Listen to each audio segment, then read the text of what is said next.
أعوذ بالله من الشيطان الرجيم بسم الله الرحمن الرحيم الحمد للہ رب العالمین والصلاة والسلام علی نبینا محمد وعلی آلہ وصحبہ اجمعین اما بعد۔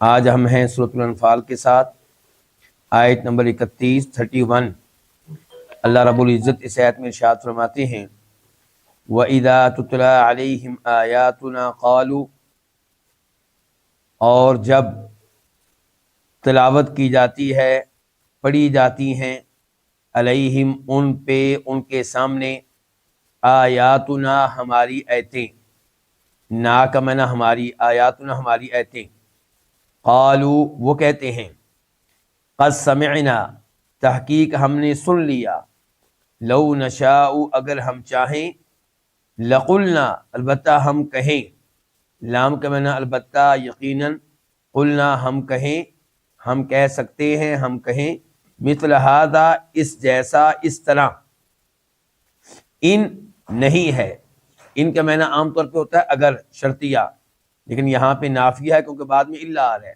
ان ھذا یہ نہیں ہے، الا مگر، اساطیر الاولین پہلے لوگوں کی کہانیاں، اساطیر جمع ہے اسطورۃ کی، کہانی، فرضی کہانی، داستان، الاولین پہلے لوگوں کی، الاولین جمع ہے، اس کا واحد ہوتا ہے الاول۔ اس آیت کی تفسیر کیا ہے؟ اللہ رب العزت اس آیت میں ارشاد فرماتے ہیں کہ جب کفار کے سامنے قرآن کریم کی آیات کی تلاوت کی جاتی ہے تو وہ کہتے ہیں کہ اس جیسا کلام ہم بھی بنا سکتے ہیں، اس جیسا کلام ہم بھی کہہ سکتے ہیں، یہ تو پہلے لوگوں کی کہانیاں ہیں، اس سے بڑھ کر کچھ نہیں ہے، جبکہ ان کا یہ دعویٰ غلط تھا۔ اللہ رب العزت نے تو ان سے کئی بار کہا ہے کہ اگر تم سمجھتے ہو کہ قرآن اللہ کا کلام نہیں ہے، محمد صلی اللہ علیہ وسلم کی اپنی کاوش ہے، اپنی محنت ہے، اپنا تیار کردہ کلام ہے، تو جیسے وہ عربی جانتے ہیں تم بھی عربی جانتے ہو، جیسے وہ بشر ہیں تم بھی بشر ہو، تو اس جیسا کلام بنا کر تم لے آؤ۔ پھر اللہ رب العزت نے اس مطالبے میں، اس چیلنج میں کمی کی اور کہا کہ چلیں اس قرآن جیسا قرآن بنا کر نہیں لا سکتے ہو تو اس قرآن کی 114 صورتوں میں سے کوئی 10 صورتیں لے لو، ان جیسی 10 صورتیں بنا کر لے آؤ۔ تو اس کا مقابلہ بھی وہ نہیں کر سکے، ایسا وہ نہیں کر سکے، اس سے وہ عاجز رہے، بے بس رہے۔ پھر اللہ رب العزت نے کہا کہ قرآن کریم کی کوئی ایک صورت لے لو اور اس صورت جیسا کلام بنا کر تم لے آؤ۔ اب قرآن کریم کی سب سے ہلکی صورت کون سی ہے؟ سورہ کوثر، 3 آیتیں ہیں، 1.5 لائن بنتی ہیں، 1.5 سطر، تو 1.5 سطر قرآن کریم جیسا کلام وہ بنا کر نہیں لا سکے، لیکن کہتے کیا ہے کہ ہم ایسا بنا سکتے ہیں، تو بنا کر لاؤ۔ تاریخ شاہد ہے، تاریخ گواہ ہے کہ وہ ایسا نہیں کر سکے۔ اگر کبھی انہوں نے ایسی کوشش کی ہوتی اور اس میں کامیابی ان کو ملتی، ایسا کلام ہوتا جو قرآن کریم کے مقابلے کا ہوتا، تو تاریخ اس کو یاد رکھتی جیسے تاریخ نے یاد رکھا ہے غزوہ بدر کو۔ دنیا جانتی ہے کہ مسلمانوں کی مابین لڑائی ہوئی تھی جسے کیا کہتے ہیں، غزوہ بدر، 70 کافر قتل ہوئے تھے، 70 ان کے قیدی بنے تھے۔ غزوہ احد میں لڑائی ہوئی، جنگ خندق میں لڑائی ہوئی، مکہ فتح ہوا، یہ ساری جنگیں تاریخ نے محفوظ کی ہیں۔ اگر انہوں نے قرآن کریم کی ایک سورت جیسا کلام بنایا ہوتا، اس میں ان کو کامیابی ملی ہوتی اور وہ کلام اس لائق ہوتا کہ اسے نقل کیا جاتا، تو آج تاریخ اسے نقل کرتی،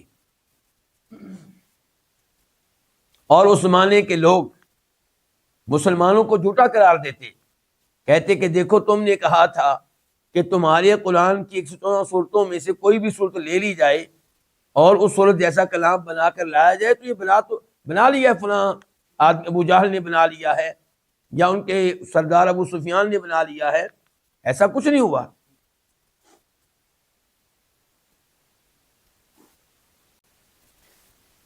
آیت نمبر 32 وَإِذْ قَالُوا، اور جب انہوں نے کہا اللہم اے اللہ، ان کانا، ان اگر، کانا ہے، ہذا یہ سے مراد کیا ہے؟ قرآن. اگر ہے یہ، ہوا کا معنی کیا؟ وہ. تو ہوا کے ذریعے ہذا کی تاکید ہوگی. اب معنی کیا ہوگا؟ اگر ہے یہی، ہذا اور ہوا کو ملا کے معنی کیا ہو گیا؟ یہی. اگر ہے یہی الحق کا حق، من عندک، تیری طرف سے، فامطر، تو برسا، علینا، ہم پر، حجارتن، پتھر، من السماء، آسمانوں سے، او یا، ایتی، تو آ، نہ ہمارے پاس. آگے کیا آگئی؟ با. اب یہ جو با آئی ہے ایتی کے بعد، اب ایتی کا معنی کیا ہو گیا؟ تو لا، نہ ہمارے اوپر، ہمارے پاس، عذابن، کوئی عذاب، علیمن، دردناک. بخاری شریف کی روایت سے معلوم ہوتا ہے، جسے انس ابن مالک رضی اللہ عنہ روایت کرتے ہیں کہ اس جنگ میں، کون سی جنگ میں؟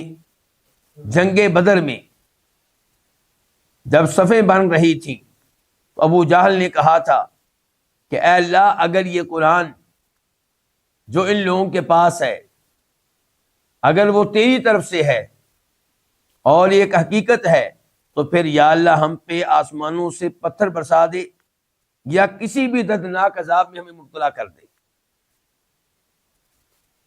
تو تب یہ آیت جو ابھی ہم نے پڑھی ہے 32 اور 33 نمبر آیت، اور اس کے بعد کی آیتیں نازل ہوئی تھیں. اللہ رب العزت نے ان آیات میں ان لوگوں کی جہالت کو واضح کیا ہے. کہنا تو یہ چاہیے تھا کہ یا اللہ، یہ قرآن جو محمد کے پاس ہے اور اس کے ساتھیوں کے پاس ہے صلی اللہ علیہ وسلم، اور یہ دعویٰ کرتے ہیں کہ اللہ کا کلام ہے، اگر واقعی یہ تیری طرف سے ہے تو یا اللہ اس کی محبت ہمارے دلوں میں داخل کر دے، یا اللہ ہمیں ایمان لانے کی توفیق دے دے. لیکن کہہ کیا رہے ہیں کہ یا اللہ اگر یہ سچا کلام ہے تو ہم پہ بارش برسا دے پتھروں کی، ہمیں تباہ کر دے، ہمیں ہلاک کر دے، ہمیں برباد کر دے. اس سے بڑی بیوقوفی کیا ہوگی؟ تو یہ کہنے والا کون تھا؟ ابو جہل.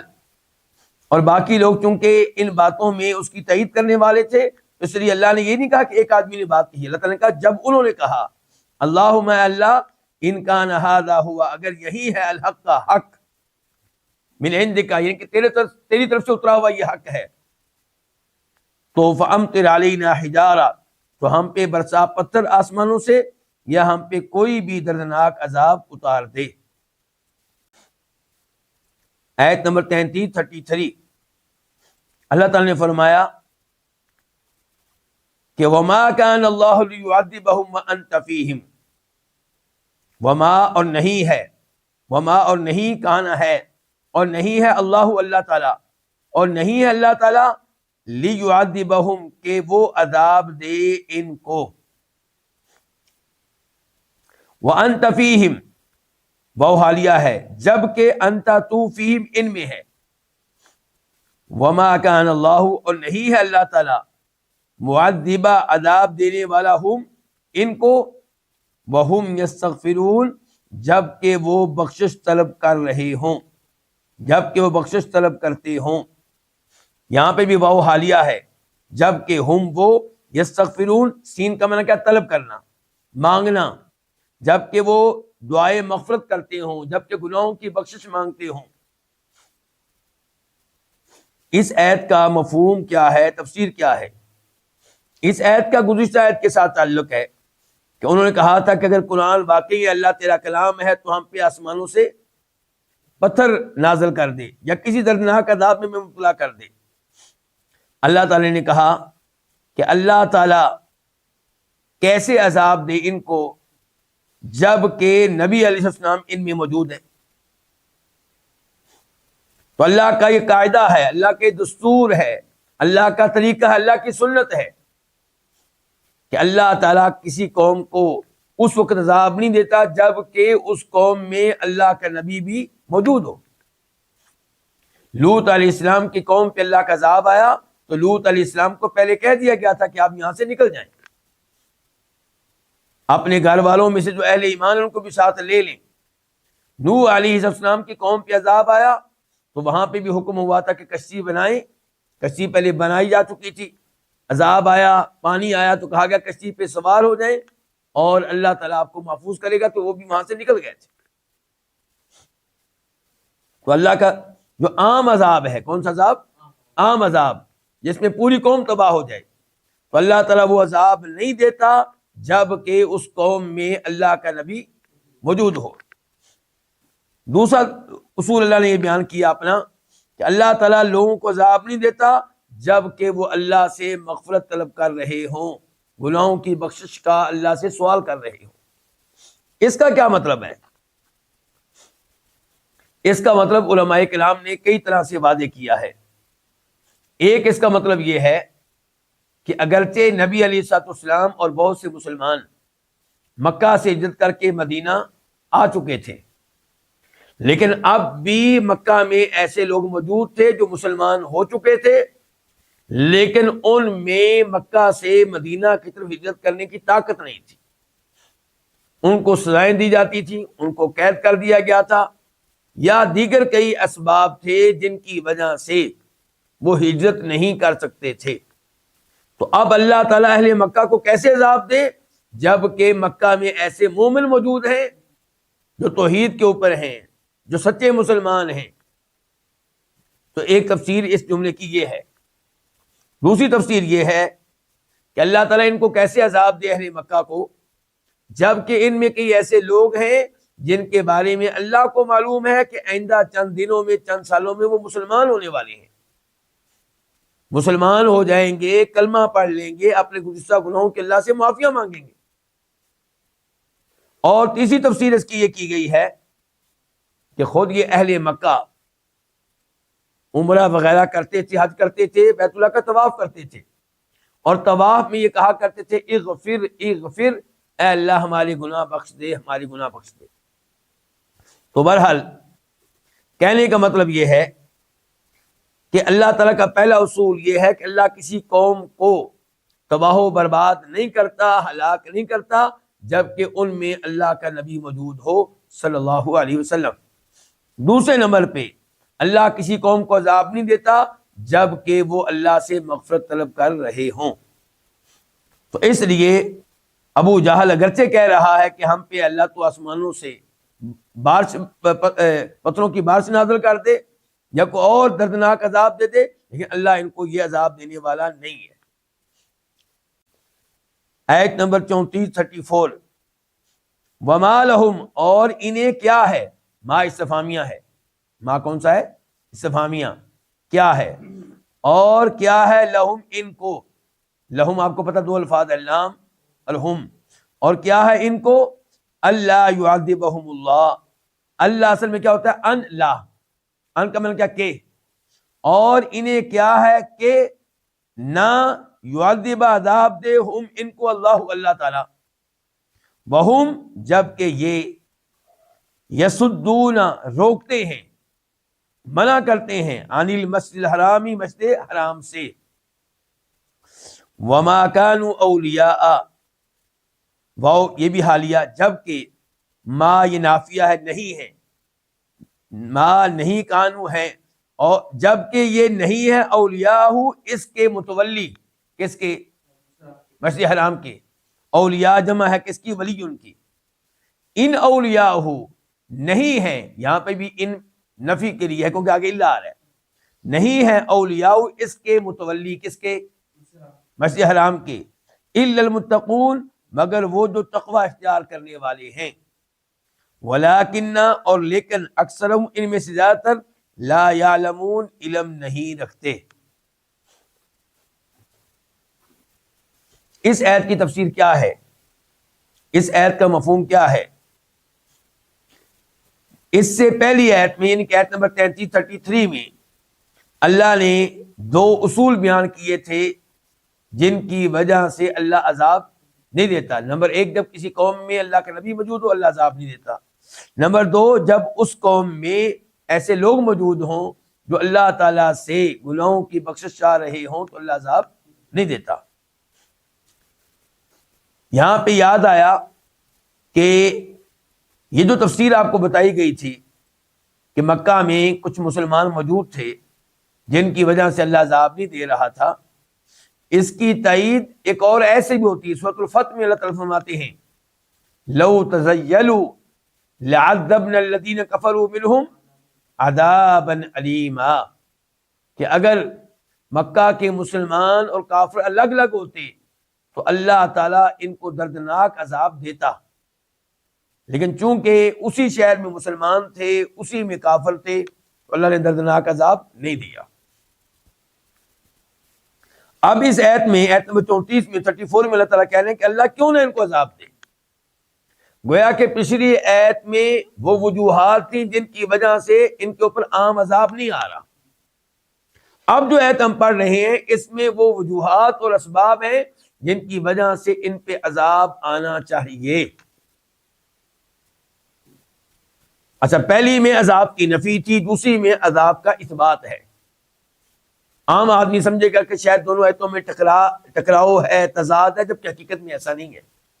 جہاں پہ عذاب کی نفی ہو رہی ہے اس سے مراد ہے عام عذاب، اور جہاں پہ عذاب کا اثبات ہو رہا ہے اس سے مراد ہے جزوی عذاب، خاص قسم کا عذاب۔ مثال کے طور پہ اللہ نے ان کو کہہ سالی میں مبتلا کیا تھا، یہ اللہ کا عذاب تھا۔ بھوک کی وجہ سے ان کا برا حال ہو گیا تھا، انہیں مکہ کا بخاری شریف کی حدیث ہے، بھوک کی وجہ سے ان کو دھواں نظر آتا تھا۔ پھر یہ لوگ مجبور ہو کر نبی علیہ السلام کے پاس آئے، آپ سے معافیاں مانگنے لگے، درخواست کرنے لگے کہ آپ اللہ سے ہمارے لیے دعا کریں کہ اللہ یہ عذاب ہم سے ٹال دے، ہم ایمان لے آئیں گے۔ تو آپ نے دعا کی، عذاب ٹل گیا، اگرچہ یہ ایمان نہیں لائے تھے۔ پھر جنگ بدر بھی ان کے لیے عذاب تھا۔ 1000 یہ تھے مسلمان، صرف 315 313 319 تھے، اور 70 یہ قتل ہوئے، 70 یہ قیدی بنے۔ مکہ کا فتح ہو جانا یہ بھی کیا تھا؟ ان کے لیے عذاب تھا۔ تو ایسے عذاب تو ان کو پر آتے رہے ہیں، اور کیوں نہ آئیں جبکہ ان کے یہ جرائم ہیں جن کا اللہ یہاں پہ تذکرہ کر رہے ہیں۔ پہلا جرم کیا ذکر کیا گیا کہ لوگوں کو مسجد حرام سے روکتے تھے، مسلمانوں کو مکہ میں عمرہ کرنے کے لیے آنے نہیں دیتے تھے۔ اور دوسرا نمبر پہ ان کا جرم کیا تھا کہ یہ مشرک ہونے کے باوجود، کافر ہونے کے باوجود بیت اللہ کے دھکے سے متولی بنے ہوئے تھے۔ کافر اور مشرک کا اللہ کے اس عظیم گھر سے کیا کام، اس کا اس سے کیا تعلق؟ اور اس کی تائید ایک اور ایسے بھی ہوتی ہے۔ اللہ تعالیٰ فرماتے ہیں سورہ توبہ میں آیت نمبر 17 اور 18 میں، 17 اور 18 میں، ما کان للمشرکین ان یعمروا مساجد اللہ شاہدین علی انفسہم بالکفر اولئک حبطت اعمالہم وفی النار ہم خالدون، کہ مشرکین کا حق نہیں بنتا کہ وہ اللہ کی مساجد کو آباد کریں جبکہ وہ خود مانتے ہیں کہ ہم کفر کرنے والے ہیں۔ ان کے تو اعمال ضائع ہو گئے، جہنم میں ہمیشہ ہمیشہ رہیں گے۔ اچھا، وہ کیسے مانتے تھے کہ اپنے کفر و شرک کو؟ انہوں نے اپنے ہاتھوں سے بیت اللہ میں بت رکھے ہوئے تھے، 360 بت، اور ان کو پکارتے تھے۔ اور اس کے علاوہ جب حج کرتے تھے تو خود تلبیہ پڑھتے تھے، شرک والا تلبیہ، کہتے تھے لبیک لا شریک لک، ہم حاضر ہیں اور یہ اقرار کرتے ہیں کہ تیرا کوئی شریک نہیں، الا شریک هو لک تملکہ وما ملک، البتہ چند تیرے ایسے شریک ہیں جو تیرے تابع ہیں۔ تو شرک کا اعتراف کرتے تھے۔ اللہ نے وہاں پہ بھی بتایا انما یعمر مساجد اللہ من آمن باللہ والیوم الآخر وقام الصلاة وآت الزکاة ولم یخش الا اللہ فعسى اولئک ان یکونوا من المہتدین۔ اللہ کے گھروں کو آباد کرنے کا حق حاصل ان کو ہے جو اللہ پہ ایمان لائیں، یعنی کہ توحید کے اوپر آ جائیں، شرک نہ کریں، ایمان خالص۔ تو ان کے اوپر عذاب کیوں نہ آئے کہ شرک کرنے کے باوجود دھکے سے بیت اللہ کے متولی بنے ہوئے ہیں۔ ان اولیاء للمتقون، بیت اللہ کے متولی بننے کا حق کن کا بنتا ہے؟ اہل تقوی کا، اہل ایمان کا، اہل اسلام کا، جو تقوی یعنی کہ شرک سے اجتناب کرنے والے، کبیرہ گناہوں سے بھی دور رہنے کی کوشش کرنے والے۔ ولیکن اکثرهم لا یعلمون، لیکن ان میں سے اکثر علم نہیں رکھتے کہ اہل شرک کو، اہل کفر کو حق حاصل نہیں ہے کہ وہ بیت اللہ کے متولی بنے۔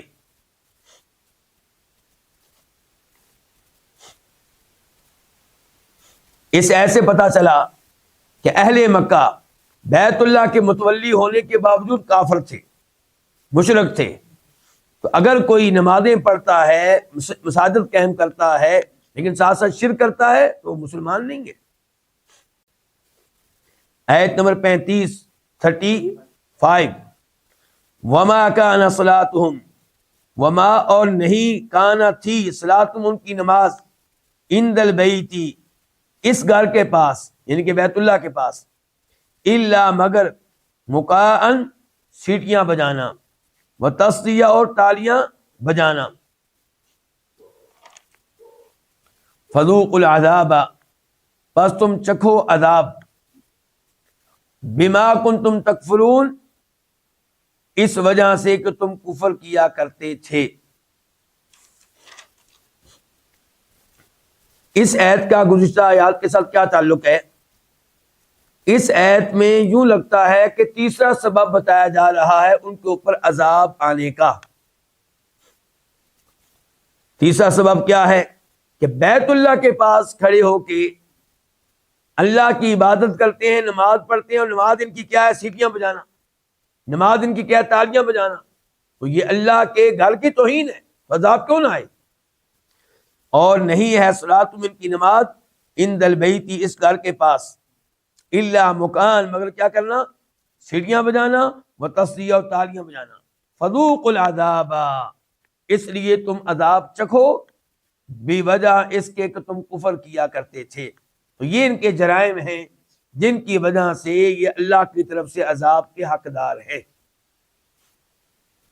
افسوس ہے آج بھی قوالی کے نام پہ کئی لوگ کیا کرتے ہیں؟ تالیاں بجاتے ہیں، ساز بجاتے ہیں، میوزک کا اہتمام کرتے ہیں، اور قوالی میں بھی عام طور پہ شرکی الفاظ ہوتے ہیں۔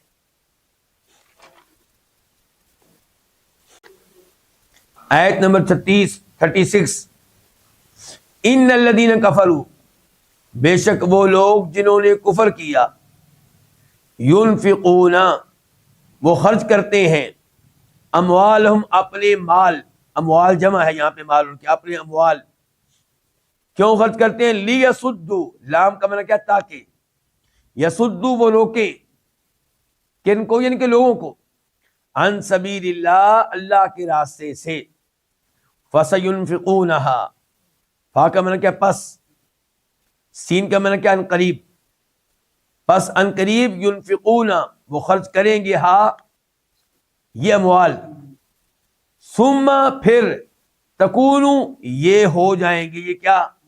یہ اموال، علیہم ان پہ، ان کے لیے، حسرتن باعث حسرت، باعث ندامت، باعث پشیمانی، ثم یغلبون پھر وہ مغلوب ہو جائیں گے، والذین کفروا اور وہ لوگ جنہوں نے کفر کیا، الی جہنم جہنم کی طرف، یحشرون اکٹھے کیے جائیں گے۔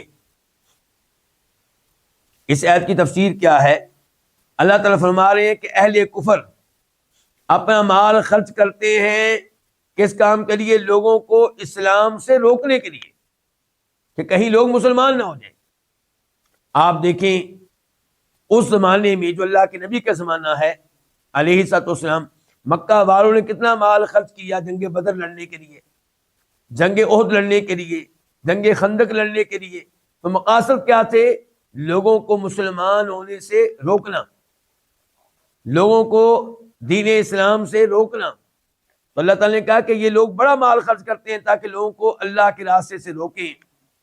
اللہ تعالیٰ کہتے ہیں ان قریب یہ خرچ کرتے رہیں گے، پھر یہ مال خرچ کرنا ان کے لیے افسوس کا باعث بن جائے گا، ان کو پچھتاوا لگ جائے گا کہ ہم نے ایسے ہی اپنا مال ضائع کر دیا۔ اور ایسا کہاں ہوگا؟ دنیا میں ہوگا. آخرت میں تو ہونا ہی ہونا ہے، دنیا میں بھی ہوگا. ثم یغلبون، کیونکہ پھر یہ مغلوب ہو جائیں گے. اب بدر کی لڑائی میں بڑا مال خرچ کیا، آخر میں ہارے، شکست کھائی. خندق کی لڑائی میں بھی بڑا مال خرچ کیا، شکست کھائی. تو پھر پچھتاوا کیوں نہیں ہوگا؟ یہ تو تھا تذکرہ ان کی دنیا کا، اور آخرت کا تذکرہ کیا کہ والذین کفروا الی جہنم یحشرون، کہ وہ لوگ جنہوں نے کفر کیا ہے یہ آخرت میں جہنم کی طرف اکٹھے کیے جائیں گے.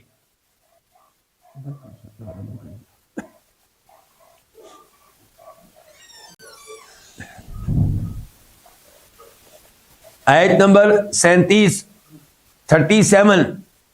لیمیز اللہ، تاکہ اللہ تعالیٰ الگ کر دے. لام کا معنی کیا؟ تاکہ، اور یمیزہ الگ کر دے. اللہ اللہ تعالیٰ الخبیثہ ناپاک کو، من الطیب پاک سے، ویجعل اور وہ رکھے، الخبیثہ ناپاک کو، بعدہ یعنی کہ اس کے بعض کو، علی بعض بعض پہ. فیرکمہ 3 الفاظ ہیں. فا کا معنی کیا؟ تو یرکمہ وہ ڈھیر بنا دے، ہو اس کو، کس کو؟ اس خبیث کو، اس ناپاک کو، جمیعاً اکٹھا. فیجعلہ تو وہ اس کو ڈال دے، اس کو کر دے، فی جہنم، کہاں؟ جہنم میں. اولئک یہی ہے، ہم کا معنی وہ، اب اولئک ہم کا اکٹھا معنی کریں گے، یہی ہے الخاسرون کامل خسارے والے، کامل نقصان اٹھانے والے. اس آیت کی تفسیر کیا ہے؟ لیمیزہ کا تعلق ہے یحشرون سے. لیمیزہ کا تعلق کس سے ہے؟ یعنی کہ یہ لوگ جو کفر کیا جہنم کی طرف اکٹھے کیے جائیں گے. کیوں؟ لیمیز اللہ، تاکہ اللہ تعالیٰ الگ کر دے، جدا کر دے. کن کو؟ ناپاک لوگوں کو پاک لوگوں سے. ناپاک لوگ کہاں جائیں؟ جہنم میں. پاک لوگ کہاں جائیں؟ جنت میں. تو اللہ تعالیٰ ان کو الگ الگ کر دے، شناخت ہو جائے. ممتاز اليوم ایھا المجرمون، سورہ یاسین میں اللہ تعالیٰ کہتے ہیں کہ روز قیامت کہا جائے گا کہ اے مجرموں تم الگ ہو جاؤ. وَيَجْعَلُ الْخَبِيثَ بَعْضَهُ عَلَى بَعْضٍ، اور پھر اللہ تعالیٰ یہ جو ناپاک ہیں ان میں سے بعض کو بعض کے اوپر کر دے، ان کو جہنم میں ڈال دے طے بطے. فَيَرْكُمَهُ جَمِيعًا، وہاں ان کو ایک ساتھ، ان کا ڈھیر کر دے ایک ساتھ، اور ان کو پھر جہنم میں پھینک دے. اولئک هم الخاسرون، یہ لوگ ہیں صحیح معنوں میں خسارے والے. خسارہ اس سے بڑا کیا ہوگا؟ دنیا میں محنت کرتے رہے اسلام کے خلاف، مال خرچ کرتے رہے اسلام کے خلاف، دنیا میں بھی ذلت اٹھائی اور پچھتاوا لگا کہ ہمارا مال ضائع گیا ہے، اور آخرت میں جہنم میں ڈال دیا گیا ہے. تو اس سے بڑا خسارہ کیا ہوگا؟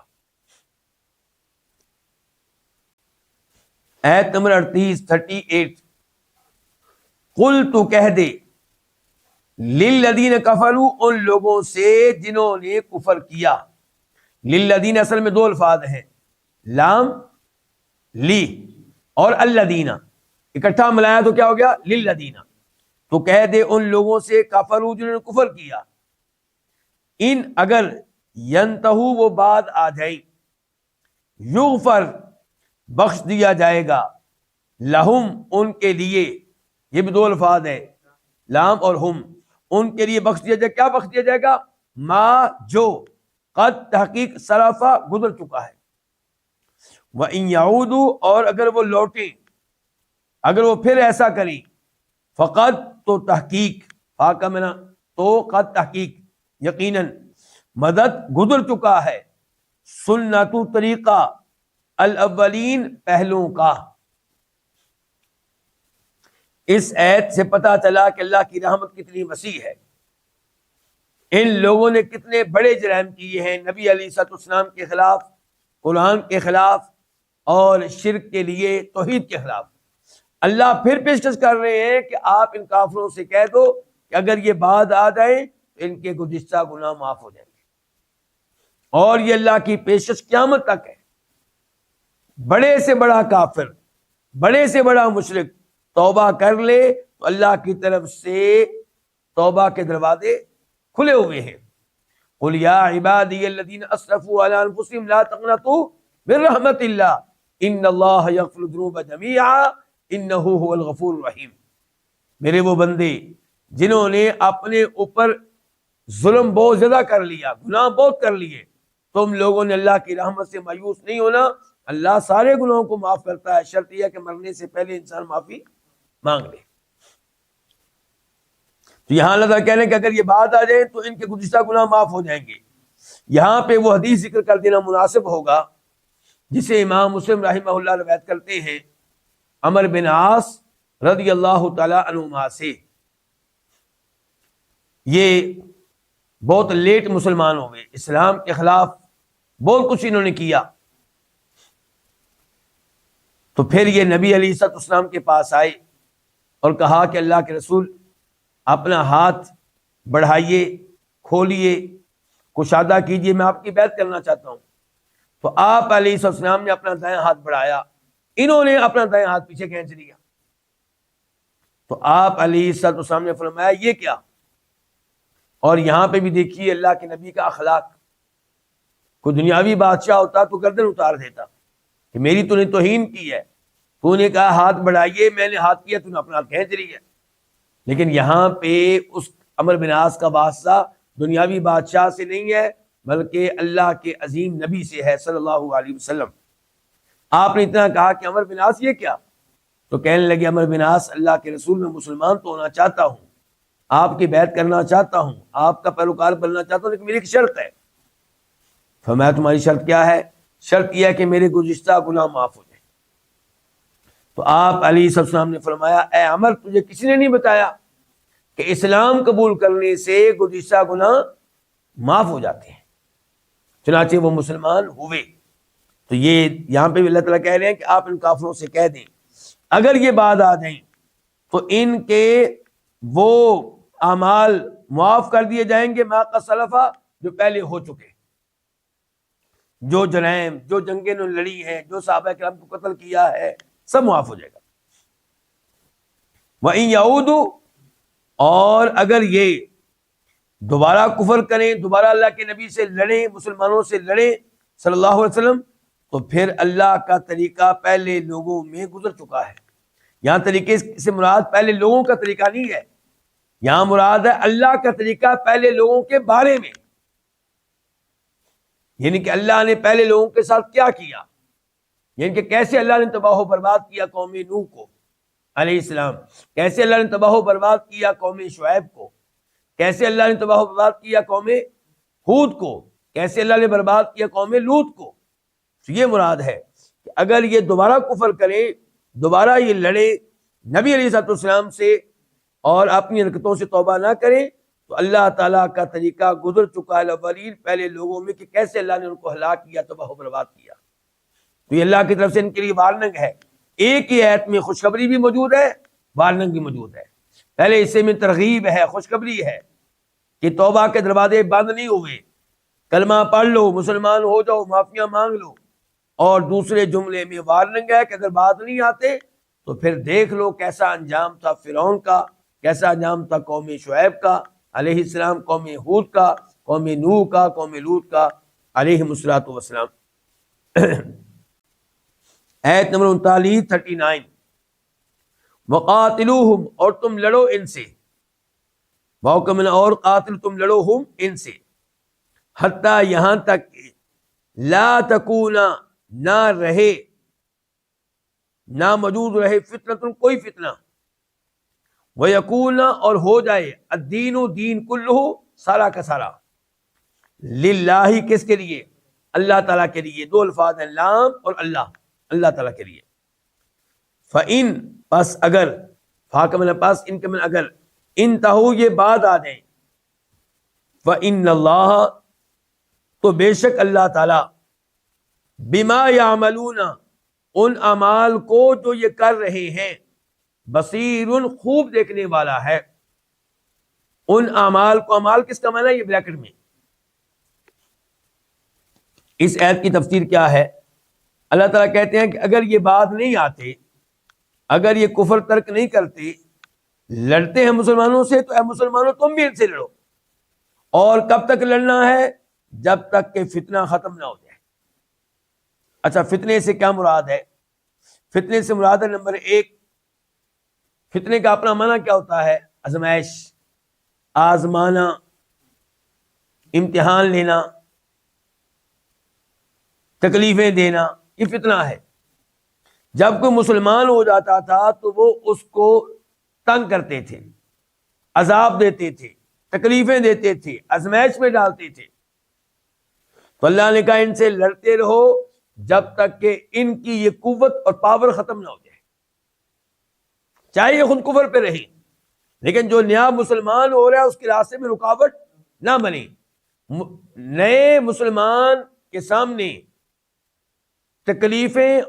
تکلیفوں کے پہاڑ کھڑے کر دینے کی قوت جب تک ختم نہیں ہو جاتی ان سے لڑتے رہو. اور دوسرا معنی اس کا ہوگا فتنے کا، جب تک کہ شرک کا غلبہ ختم نہ ہو جائے.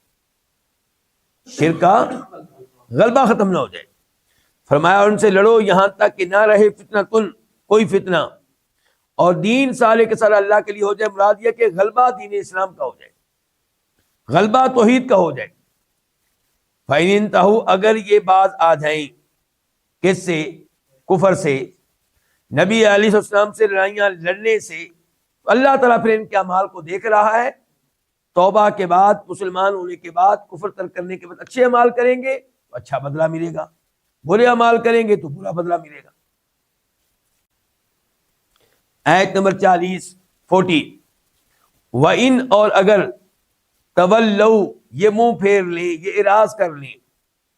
فَاعْلَمُوا، فا کا معنی تو، اعلموا تم جان لو، ان اللہ کے بے شک اللہ تعالیٰ مولاکم، مولا کا معنی کیا کریں گے؟ دوست ہے، تمہارا دوست ہے. یا اللہ تعالیٰ تمہارے امور کا انتظام کرنے والا ہے، یعنی کہ تمہارا کارساز ہے. یہ سارے اس کے معنی درست ہے. مددگار کا معنی کر لیں، کارساز کا کر لیں، دوست کا کر لیں. نعمہ، کتنا اچھا ہے، المولا، دوست، ونعم النصیر، اور کتنا اچھا ہے نصیر و مددگار. اس آیت کی تفسیر کیا ہے کہ ان کو پیشکش کر دی گئی ہے کس چیز کی؟ ایمان لانے کی، اور بتا دیا گیا کہ توبہ کے دروازے کھلے ہیں. اگر یہ پھر بھی اعراض کریں ایمان لانے سے، توبہ کرنے سے، کفر کو چھوڑنے سے، تو پھر تم جان لو اے ایمان والو کہ تمہارا اللہ دوست ہے. تم ان سے لڑو، اللہ تمہاری مدد کرے گا. نعم المولا، جب اللہ تمہارا مولا ہے تو اللہ تعالیٰ کتنا اچھا مولا ہے، کتنا اچھا مددگار ہے، کتنا اچھا مددگار ہے وہ، اور کتنا اچھا دوست ہے وہ. مولا کا معنی کر لیں دوست، نصیر کا معنی کر لیں مددگار. ورنہ مولا کا اپنا معنی بھی مددگار ہوتا ہے، لیکن یہاں پہ چونکہ نصیر آ گیا ہے، اس کا معنی مددگار ہے، تو مولا کا معنی کر لیں آپ دوست یا کارساز.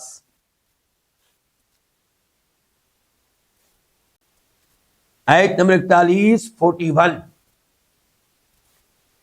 وَاعْلَمُوا، واو کا معنی اور، اعلموا تم جان لو، انما غنمتم من شیء، اللہ کا معنی بے شک، ما اسم موصول ہے یہاں پہ، جو، بے شک جو، غنیمتم تم غنیمت حاصل کرو، من شیء، من یہ وضاحت ہے اس کی ماں کی، تو اس لیے من شیء کا ترجمہ ہم اللہ کے ماں کے ساتھ ہی کر لیتے ہیں. اور تم جان لو کہ بے شک جو چیز بھی تم بطور غنیمت حاصل کرو، فا تو، انا بے شک، للہ اللہ ہی کے لیے ہے، خمسہ اس کا 5واں حصہ، وللرسول اور اس رسول کے لیے ہے. میں ترجمہ کرنے سے پہلے اس آیت کی وضاحت کر دوں تاکہ ترجمہ سمجھنے میں آپ کو آسانی ہو. اس کون سی سورت ہم پڑھ رہے ہیں؟ سورۃ الانفال. سورت کون سی پڑھ رہے ہیں؟ سورۃ اور اس کی پہلی آیت میں بتایا گیا تھا کہ مال غنیمت کس کی ملکیت ہے؟ اللہ اور اللہ کے رسول کی. اس آیت میں جو بھی ہم پڑھ رہے ہیں 41 اس میں مال غنیمت کی تقسیم بتائی جا رہی ہے کہ وہ کیسے تقسیم ہوگا.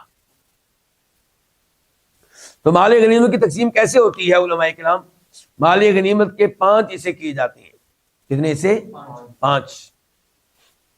5 حصے کرنے کے بعد 4 حصے ان میں تقسیم ہوں گے جنہوں نے اس لڑائی میں حصہ لیا جس لڑائی سے مال غنیمت ملا ہے.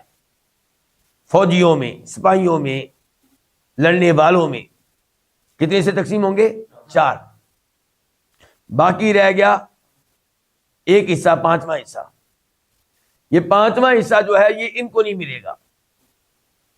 اچھا، یہ 5واں حصہ کن میں تقسیم ہوگا؟ اس 5ویں حصے کے پھر 5 حصے کیے جائیں گے.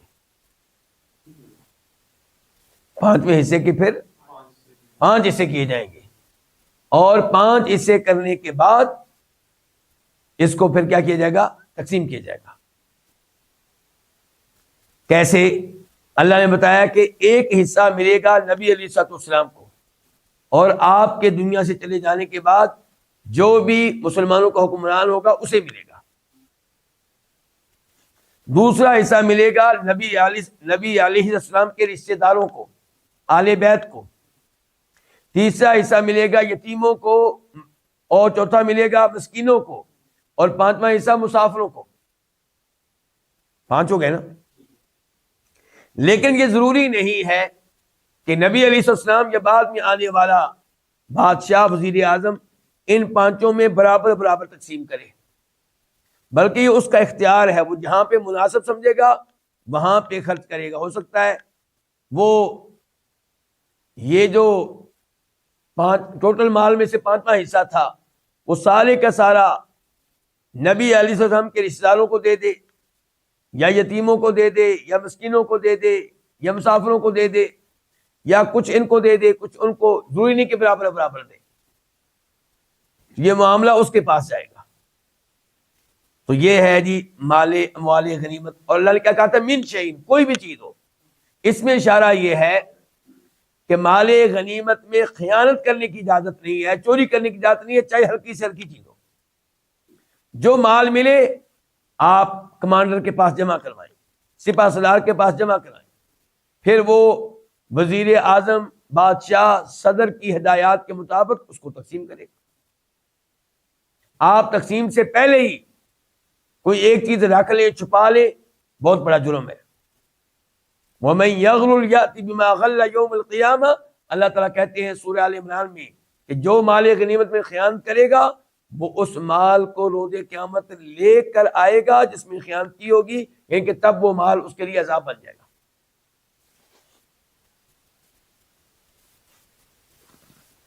اللہ تعالیٰ کہتے ہیں وَاعْلَمُوا، اور تم جان لو، أَنَّمَا غَنِمْتُم مِّن شَيْءٍ، کہ بے شک جو بھی چیز تم بطور غنیمت حاصل کرو، فَأَنَّا، تو بے شک للہ، اللہ ہی کے لیے، خُمُسَہُ، اس کا 5واں حصہ خمس، وَلِلرَّسُولِ، اور اچھا اللہ کا نام تو ہے بطور برکت کے، ورنہ ظاہر ہے کہ مال اللہ کو ہی دیا جائے گا. یعنی کہ بتانا مقصد یہ ہے کہ اس کی تقسیم اللہ کی تعلیمات کے مطابق ہوگی. تو بے شک اللہ کے لیے اس کا 5واں حصہ، وَلِلرَّسُولِ، اور رسول کے لیے. اور رسول کی جگہ پہ موجودہ زمانے میں کون ہوگا؟ حکمران صلی اللہ علیہ وسلم. وَلِذِي الْقُرْبَى، اور قرابت والوں کے لیے. قربا، قرابت، رشتہ، ذی، والا، لام کے لیے، اور رشتے والوں کے لیے مراد ہے رشتے داروں کے لیے. رشتے دار کس کے؟ نبی علیہ السلام کے. اور کون سی آپ کے رشتے دار؟ آپ کے دادا، ان کا نام ہے عبد، نہیں جو اوپر جد اعلیٰ، یعنی کہ آپ کون ہیں؟ محمد بن عبداللہ بن عبد المطلب بن ہاشم بن عبد مناف. آپ کے جو اوپر کے ہیں جد اعلیٰ وہ کون ہے؟ عبد مناف. عبد مناف کی اولاد میں سے 4 بیٹے ہیں. ایک ہاشم، اور ایک ہے مطلب، اور ایک ہے عبد شمس، اور ایک ہے ایک منٹ، ایک ہو گیا ہاشم، ایک مطلب، اور ایک عبد شمس، اور ایک نوفل. یہ کون ہے؟ نوفل. تو یہ 4 ہیں. ان 4 میں سے نبی علیہ السلام کے بڑے کون ہیں؟ عبد مناف کے بیٹوں میں سے ہاشم جو ہے ان کی اولاد میں سے اللہ کے نبی ہیں. علیہ الصلوۃ والسلام باقی کی اولاد میں سے آپ نہیں ہیں، تو آپ کا خاندان کیا ہوا پھر؟ عبد مناف کی اولاد میں سے آپ کا خاندان کون ہوا؟ بنی ہاشم. تو بنی ہاشم ہے آل بیت میں سے. بنو ہاشم کی اولاد میں سے جو بھی مسلمان ہے وہ آل بیت میں سے ہے. اسی لیے جناب علی آل بیت میں سے ہیں رضی اللہ عنہ، ان کے بھائی جعفر آل بیت میں سے ہیں، ان کے بھائی عقیل وہ بھی کن میں سے ہو گئے؟ آل بیت میں سے ہو گئے. تو یہ سارے آل بیت میں سے ہیں. جو ہیں مطلب یعنی کہ بنی مطلب، ان کو بھی آپ نے اپنے ساتھ رکھا اس معاملے میں. کیوں؟ کیونکہ انہوں نے زمانہ کفر میں بنی ہاشم کا ساتھ دیا تھا. جب بنی ہاشم کے اوپر سخت وقت آیا، برا وقت آیا، اہل مکہ نے ان کا بائیکاٹ کیا اور ان سے کسی قسم کی لین دین ممنوع قرار دے دی گئی، رشتے نکاح وغیرہ کرنا ممنوع قرار دے دیا گیا، ان کو الگ تھلگ کر دیا گیا. 3 سال تک یہ پہاڑوں میں رہے. تو اس زمانے میں بنو مطلب نے بھی ان کا ساتھ دیا تھا اور کہا تھا کہ ہم ان کو نہیں چھوڑیں گے. تو بعد میں جب اسلام غالب آیا، مال غنیمت آنے لگا، تو آپ بنی ہاشم کے ساتھ ساتھ بنو مطلب کو بھی دیتے تھے. تو تب آپ کے پاس آئے کچھ لوگ کس قبیلے کے؟ بنی عبد شمس کے، بنی نوفل کے. انہوں نے کہا کہ اللہ کے رسول السلام، بنو ہاشم کو آپ دیتے ہیں وہ تو ہماری سمجھ میں آتی ہے بات، بنو مطلب کو اگر آپ دیتے ہیں تو پھر ہمیں بھی دیں، ہماری اور ان کی رشتہ داری آپ کے ساتھ برابر ایک جیسی ہے. تو آپ نے فرمایا کہ ہم اور وہ زمانے جاہلیت میں ایک تھے تو زمانے اسلام میں بھی ایک ہے. والیتامہ، اور یہ 5واں حصہ کن کے لیے؟ یتیموں کے لیے. یتامہ جمع ہے یتیم کی. والمساکین، اور مسکینوں کے لیے. مساکین جمع ہے کس کی؟ مسکین کی. یتیم کس کو کہتے ہیں؟ وہ لڑکا جو بھی بالغ نہیں ہوا اور اس کے والد صاحب فوت ہو گئے، وہ یتیم کہلائے گا. والمساکین، مسکین. مسکین کس کو کہیں گے؟ جس کی بنیادی ضروریات پوری نہ ہوتی ہوں. وابن السبیل، لفظی معنی کیا ہے؟ راستے کا بیٹا، مراد کیا؟ مسافر. تو ان کے لیے یہ 5واں حصہ. ان کنتم، اگر ہو، ان کنتم آمنتم، اگر تم ایمان لا چکے ہو، باللہ، اللہ تعالیٰ پہ. اللہ پہ اور کس چیز پہ؟ وما انزلنا علی عبدنا، اور اس چیز پہ جس کو ہم نے نازل کیا اپنے بندے پہ. کب نازل کیا؟ یوم الفرقانی، فیصلے والے دن. یوم، جس دن، التقا، باہم ملی، الجمعانی، 2 جماعتیں. واللہ، اللہ تعالی، علی کل شیء، ہر چیز پہ، قدیر، خوب قدرت رکھنے والا ہے. اللہ تعالی نے کہا ہے کہ مال غنیمت کی تقسیم ایسے ہوگی جیسے میں نے بتا دیا. اگر تمہارا اللہ پہ ایمان ہے اور اس چیز پہ ایمان ہے جس کو میں نے نازل کیا تھا بدر والے دن، تو تم نے اس معاملے کا خیال رکھنا ہے. یہ کہ تمہارے ایمان کا تقاضا یہ ہے کہ مال غنیمت کو اس انداز سے تقسیم کیا جائے، 5ویں حصے کو اس انداز سے تقسیم کیا جائے. اچھا، اللہ نے یہاں پہ کہا اگر تم ایمان لائے ہو اللہ تعالیٰ پہ تو پھر اس حکم کو مانو. اور نمبر 2، اگر تم ایمان لائے اس چیز پہ جس کو ہم نے نازل کیا اپنے بندے پہ. بندے سے مراد محمد رسول اللہ صلی اللہ علیہ وسلم. نازل کیا کب؟ یوم الفرقانی. فرقان کس کو کہتے ہیں؟ وہ چیز جس کے ساتھ فرق کیا جائے حق اور باطل میں، خیر اور شر میں. یعنی کہ یرحمک اللہ، جنگ بدر کو یوم فرقان کہا گیا. اس دن اللہ نے فرق کر دیا، فیصلہ کر دیا کہ کون حق پہ ہے، کون باطل پہ ہے. یہ یوم فرقان ہوا. اللہ نے وعدہ کر دیا دنیا کے سامنے کہ مسلمان سچے ہیں، تھوڑے ہونے کے باوجود اللہ نے ان کو غلبہ دیا ہے، اور یہ جھوٹے ہیں کثرت کے باوجود، اسلحہ بہت زیادہ ہونے کے باوجود، ہتھیار ہونے کے باوجود جیت نہیں سکے. اچھا، اللہ نے کیا چیز نازل کی تھی پھر؟ اللہ کے فرشتے نازل ہوئے تھے. کیا ہم نے پڑھا نہیں ہے کہ اللہ تعالی نے کہا تھا کہ جنگ بدر میں میری طرف سے 1000 فرشتے نازل ہوں گے. پھر دوبارہ اعلان ہوا تھا 3000، پھر 5000، اور بھی اللہ کی کئی نشانیاں نازل ہوئی. اچھا، یوم الفرقان، فیصلے والے دن. یوم التقى الجمعان، یہ بدل ہے، یعنی کہ اس دن جس دن 2 جماعتیں آپس میں ملی، دو جماعتیں، ایک مسلمانوں کی اور ایک ملی، یعنی کہ ایک دوسرے کے سامنے آئی، مقابلہ کیا. اور اللہ تعالیٰ ہر چیز پہ خوب قدرت رکھنے والا ہے. چنانچہ اللہ تعالیٰ نے اپنی قدرت دکھائی پھر بدر والے دن. کیا دکھایا؟ کہ وہ جو تھوڑے تھے، کمزور تھے، جن کو اہل مکہ کچھ بھی نہیں سمجھتے تھے، ہتھیاروں کے لحاظ سے، سواریوں کے لحاظ سے بہت پیچھے تھے، اللہ نے ان کو فتح دی. اور وہ جن کی گردنوں میں سریا تھا، تکبر تھا، ابو جہل جیسے لوگ قتل ہو گئے، شکست ہوئی ان کو. تو یہ ہے اللہ کی قدرت کی ایک جھلک. آیت نمبر 42 سورۃ الانفال. اللہ تعالیٰ فرماتے ہیں اذ انتم بالعدوۃ الدنیا وهم بالعدوۃ القصوى والركب اسفل منکم. اذ جب، یعنی کہ یاد کرو اس وقت کو جب. اذ سے پہلے کیا ہوگا؟ اذکرو، فعل مقدر ہوگا، پوشیدہ ہوگا. یاد کرو اس وقت کو، انتم جب تم، بالعدوۃ الدنیا، العدوہ کا معنی ہوگا کنارہ، الدنیا بہت قریب، قریب ترین. جب تم قریب ترین کنارے پہ تھے، اور قریب ترین سے مراد ہے مدینہ کے قریب ترین، یعنی کہ یہ وادی جہاں جنگ لڑی گئی، اس وادی کے اس کنارے پہ تم تھے جو مدینہ کے قریب ترین ہے.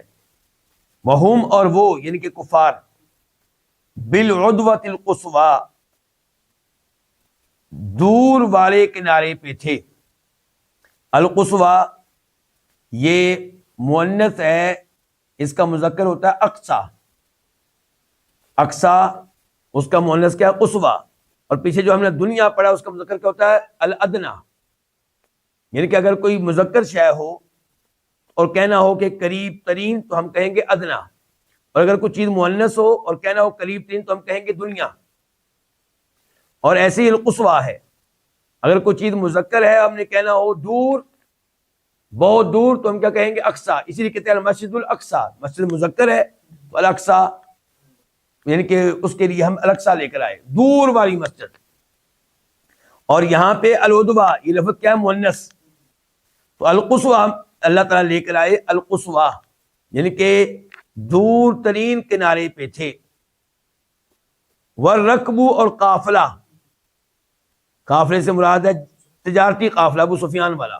والرکب، اور قافلہ، اسفلا، نیچے تھا، منکم، تم سے.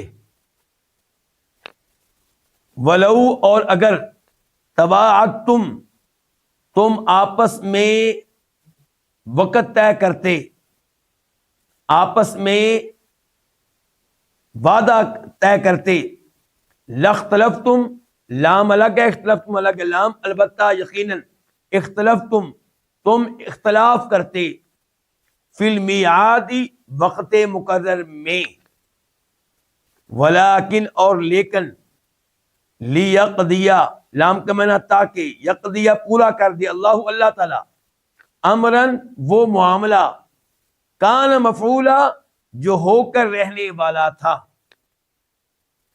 لیہلکا، تاکہ ہلاک ہو، من ہلاکا، جو بھی ہلاک ہو، عن بینۃ، واضح دلیل سے، ویحییٰ، اور زندہ رہے، من حییٰ، جو زندہ رہے، عن بینہ، واضح دلیل سے. وَإِنَّ اللَّهَ، اور بے شک اللہ تعالی، لَسَمِيعٌ، البتہ خوب سننے والا ہے، علیم، کمال علم والا ہے.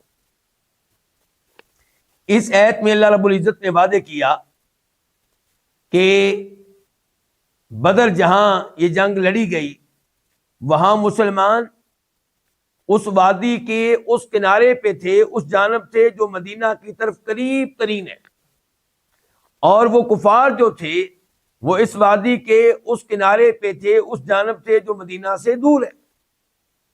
اچھا، یہ ہو گئے دو گروہ. تیسرا گروہ تھا ابو سفیان کا تجارتی قافلہ جو جنگ بدر کی بنیاد بنا. جیسا کہ پچھلے درس میں بتا چکا ہوں، جنگ بدر کیوں ہوئی؟ کیونکہ نبی علیہ السلام نے مسلمانوں کو بتایا تھا کہ قریش مکہ کا تجارتی قافلہ شام سے واپس آ رہا ہے اور اس نے بدر والی جانب سے گزرنا ہے، تو ہم نے اس قافلے پہ حملہ کرنا ہے، کیونکہ یہی وہ لوگ ہیں جنہوں نے ہمیں مکہ سے نکالا تھا، ہمارے اوپر بڑے ظلم کیے اور اب بھی کر رہے ہیں۔ لیکن ابو سفیان نے ابو جہل کو پیغام بھیج دیا، تو وہ جنگی لشکر لے کر آ گیا۔ تو اب جنگی لشکر موجود ہے بدر میں، اور تجارتی قافلہ جو ہے وہ مسلمانوں سے نیچے ہو کے گزر رہا ہے۔ اللہ تعالیٰ کہتے ہیں یہاں پہ کہ اللہ کا یہ ارادہ تھا کہ لڑائی ہونی چاہیے، تاکہ پتہ چلے کون حق پہ ہے کون باطل پہ ہے۔ اللہ تعالیٰ کہتے ہیں کہ اگر تم دونوں کے پاس معاملہ رہتا، تمہارے اختیار میں رہتا، تو یہ جنگ نہیں ہونی تھی۔ مسلمان جنگ سے پیچھے ہٹتے یہ سوچ کر کہ فی الحال ہماری تیاری نہیں ہے، فی الحال تو ہم تجارتی قافلے کی خاطر آئے تھے، دوبارہ کبھی لڑیں گے جب ہم صحیح تیاری کر کے آئیں گے۔ اور جو ہے کافر، وہ بھی ممکن ہے کہ لڑائی سے اجتناب کرتے یہ سوچ کر کہ ہمارا تجارتی قافلہ تو اب گزر گیا ہے، اب ہمیں لڑنے کی کیا ضرورت ہے۔ لیکن اللہ رب العزت نے کیا کیا؟ اللہ نے اس کام کو پورا کر دیا جو ہو کر رہنے والا تھا، اور وہ کیا؟ لڑائی، جس لڑائی کا مقصد تھا کہ مسلمانوں کو فتح ملے اور کافروں کو شکست ہو، ذلت و رسوائی ملے، تاکہ اس لڑائی کے بعد جو ہلاک ہو وہ وعدے دلائل پا لینے کے بعد ہلاک ہو۔ یہاں ہلاکت سے مراد ہے کفر اختیار کرنا، کفر اختیار کرنا ہلاکت، اپنے آپ کو تباہ و برباد کرنا ہے۔ اللہ نے کہا تاکہ اب جو کفر پہ رہے تو وہ دلائل وعدے ہو جانے کے باوجود کفر پہ رہے، یہ نہ کل کو کہے کہ میرے لیے یہ وعدے نہیں تھا۔ جب اسلام جیت گیا، مسلمانوں کو فتح مل گئی، تھوڑے سے ہونے کے باوجود، اسباب و وسائل نہ ہونے کے باوجود، تو اب جو کفر پہ رہے گا اس کے اوپر حجت قائم ہو چکی، اب کل کو کوئی بہانہ نہیں کر سکے گا، آخرت میں اللہ کے سامنے کوئی عذر پیش نہیں کر سکے گا۔ اور جو زندہ رہے، زندہ سے مراد ہے اسلام، مومن، اسلام زندگی ہے، ایمان زندگی ہے، اور جو زندہ رہے یعنی کہ مومن رہے تو وہ بھی دلائل کی روشنی میں رہے۔ اب اس آیت کی تفسیر ترجمہ ایک دفعہ پھر آپ سن لیں تاکہ یہ آیت واضح ہو جائے۔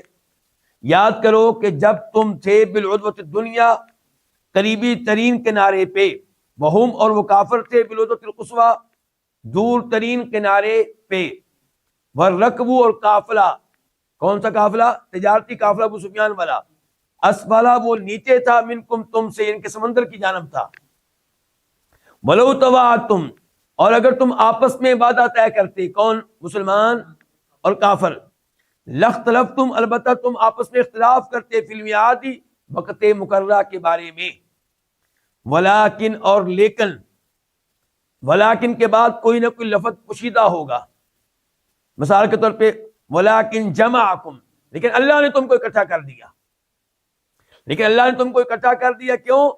لیقضی اللہ، تاکہ اللہ پورا کرے، یقضی کرنا پورا کرے، امرن اس معاملے کو کان مفعولا جو ہو کر رہنے والا تھا۔ اچھا لیہلکا، کیوں اللہ پورا کر دے اس معاملے کو جو ہو کر رہنے والا تھا؟ اللہ کیوں پورا کر دے؟ لیہلکا، تاکہ ہلاک ہو، من ہلاکا، جو ہلاک ہو، ان بینہ واضح دلائل کے سے، جن کے واضح دلائل کے بعد حجت قائم ہو چکی، ویحییٰ اور زندہ رہے، جو زندہ رہے مراد کیا ہے؟ ایمان پہ رہے، اسلام پہ رہے، ان بینہ واضح دلائل سے، وَإِنَّ اللَّهَ بے شک اللہ تعالیٰ سمیع، البتہ خوب سننے والا ہے، علیم کمال علم رکھنے والا ہے۔ چنانچہ اللہ نے مسلمانوں کی دعاؤں کو سنا اور قبول کیا۔ آیت نمبر 43 43، عید جب، یعنی کہ یہاں پہ بھی فعل مقدر ہوگا اذکر، یعنی کہ یاد کرو، عید اس وقت کو، عید جب، یری وہ دکھا رہا تھا،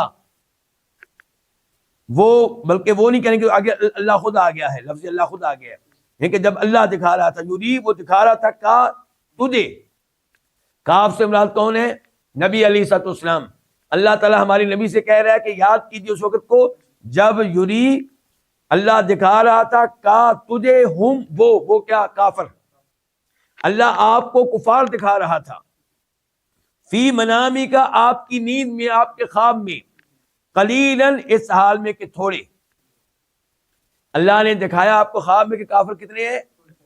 تھوڑے ہیں. ولو اور اگر ارا وہ دکھاتا کون؟ اللہ تعالیٰ کا تجھے ہم وہ کون؟ کافر کثیرن زیادہ لا البتہ یقیناً فشل تم ہمت ہار جاتے. وا اور لا البتہ تنازع تم آپس میں اختلاف کرتے، جھگڑا کرتے، فی الامری اس معاملے میں، لڑائی کے معاملے میں. ولیکن اور لیکن اللہ تعالیٰ نے سلم سلامت رکھا. انہو بے شک وہ کون؟ علیم خوب جاننے والا ہے. بذات الصدور الصدور سینے، اس کا واحد کیا ہوتا ہے؟ صدرن، ذات والی، سینوں والی، یعنی کہ سینوں والی باتوں کو، سینوں والے بھیدوں کو اللہ خوب جاننے والا ہے. اس آیت کی تفسیر کیا ہے؟ اس میں بتایا جا رہا ہے کہ نبی علیہ السلام کو خواب دکھایا گیا. خواب میں آپ نے دیکھا کہ کافر تھوڑے نظر آ رہے ہیں، تو آپ نے مسلمانوں کو بتا دیا کہ میں نے کافروں کو دیکھا وہ تھوڑے ہیں. تو مسلمانوں کو اب کیا آیا؟ جوش. اب لڑنا چاہیے، لڑائی ہونی چاہیے. اللہ تعالیٰ کہتے ہیں کہ اگر اللہ تعالیٰ خواب میں دکھاتا کہ کافر بہت زیادہ ہیں اور آپ مسلمانوں کو بتاتے کہ کافر تو بہت زیادہ ہیں، تو ہو سکتا ہے کہ کئی مسلمان ہمت ہار جاتے اور پھر تم میں اختلاف ہوتا کہ لڑنا چاہیے یا نہیں لڑنا چاہیے. لیکن اللہ تعالیٰ نے محفوظ رکھا، سلامت رکھا، کس سے؟ ہمت ہارنے سے، بزدلی دکھانے سے، اور آپس میں اختلاف کرنے سے. اللہ تعالیٰ یقیناً سینوں کے بید جانتا ہے. اس آیت کا ترجمہ پھر سن لیں، کیونکہ یہاں پہ کچھ ترجمہ مشکل ہے، اس لیے میں دوبارہ یہ کروا رہا ہوں. دیکھیے، یعنی کہ یاد کیجئے عید اس وقت کو جب یوری دکھا رہا تھا کا تجھے ہم وہ کیا؟ وہ کفار اللہ تعالیٰ فی منامی کا آپ کے خواب میں، آپ کی نیند میں کتنے دکھا رہا تھا؟ قلیلہ تھوڑے. ولو اور اگر ارا وہ دکھاتا کا تجھے ہم وہ کافر کثیرن زیادہ لا البتہ فشل تم ہمت ہار جاتے. ولا تنازع اور البتہ تنازع تم آپس میں اختلاف کرتے. فی الامری اس معاملے میں. کیا ہو رہا ہے؟ ولیکن اللہ لیکن اللہ تعالی نے سلم سلامت رکھا. کس چیز سے؟ ان دونوں چیزوں سے، یعنی کہ ہمت ہارنے سے بھی اور آپس میں اختلاف کرنے سے بھی. انہو بے شک وہ کون؟ اللہ علیم خوب جاننے والا ہے. بذات صدور سینوں کے بھید وہ خوب جاننے والا ہے. ایت نمبر 44 44. وَإِذْ اور جب، یعنی کہ یاد کیجیے اس وقت کو جب یوری. اچھا میں پہلے واضح کر دوں تاکہ ترجمہ آسان ہو جائے آپ کے لیے کہ اب اللہ تعالیٰ بیان کرنے لگے ہیں وہ صورتحال جو جنگ میں پیش آئی. پچھلی آیت میں اللہ نے بتائی وہ صورتحال جو خواب میں پیش آئی. اب جب میدان میں پہنچے تو اللہ نے کیسے دکھایا مسلمانوں کو کہ کافر کتنے ہیں، اور کافروں کو اللہ نے کیسے دکھایا کہ مسلمان کتنے ہیں. وَإِذْ اور یاد کیجیے اس وقت کو جب یوری وہ دکھا رہا تھا کون؟ اللہ کمو تمہیں ہم وہ کیا؟ وہ کافر. کس موقع پہ؟ عید جب التقیتم تم باہم ملے، فی اعینکم تمہاری آنکھوں میں، قلیلاً تھوڑے، وَيُقَلِّلُ اور وہ کم دکھا رہا تھا کم تمہیں، فی اعینہم ان کی آنکھوں میں. اعین عین کی جمع ہے آنکھیں.